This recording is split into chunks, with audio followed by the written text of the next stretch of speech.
আপনার আপনার শান্তিনিকেতনের বাড়িতে সিআইডি টিম। আমি শান্তিনিকেতনে থাকি না। হ্যাঁ, যদি আমার সাথে দেখা করতে এই বাড়িতে আসতে বলুন, আপনাদের মাধ্যমে খবর পাঠাবো। ওই বাড়িতে সিআইডি পৌঁছেছে অভিষেক। এছাড়াও ওই বাড়িতে আমি তো বাড়িতে থাকি না, আমি এখানে থাকি। যারা আপনারা সাংবাদিকতা করছেন তারা ভালো করে জানেন আমি এখানে থাকি। যদি তাদের কোনো বক্তব্য থাকে বা কোনো অভিযোগ থাকে বা কিছু দিতে হয় এই বাড়িতে আসে। আপনার বাড়িতে সিআইডি কেন? আপনার বাড়িতে সিআইডি যারা গেছে বলতে পারবে কি কথা, আমি তো যাইনি। কলকাতা পুরসভা তো নোটিশ দিয়েছে আপনার বাড়িতে। কলকাতা পুরসভা জিজ্ঞেস করুন। অবৈধ বাড়ি বলছে আপনার, অবৈধ নির্মাণ। অবৈধ কলকাতা পুরসভাকে জিজ্ঞেস করুন। নোটিশ যারা দিয়েছে, সাংবাদিক হিসেবে আপনাদেরও কর্তব্য যে যাচাই করে যারা এই খবরগুলো সিলেক্টিভলি মিডিয়াকে লিক করছে। একটা আমি নোটিশ লাগিয়ে দিয়ে চলে গেলাম যে এই অংশটা অবৈধ, আমাকে তো বলতে হবে। আমার কাছে ভিডিও রয়েছে, তারা নোটিশে লিখেছে যে enclose please find brief of deviation.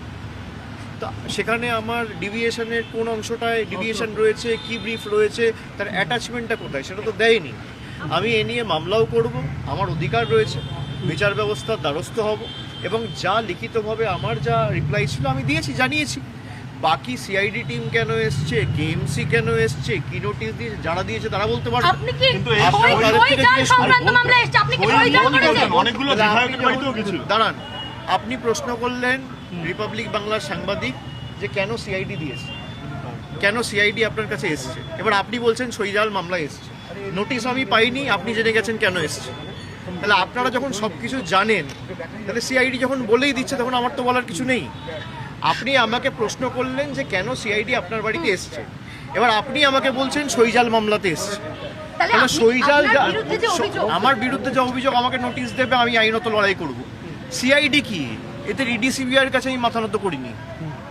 এদের 10 পুরুষও যদি চায় না যে আমাকে সিআইডি দিয়ে, কেএমসি দিয়ে বাড়ি ভেঙে, ঘর ভেঙে, অফিস ভেঙে, আক্রমণ করে, মাথায় আঘাত করে, যা ইচ্ছা এরা চেষ্টা করুন, আমি দমার ছেলে নই।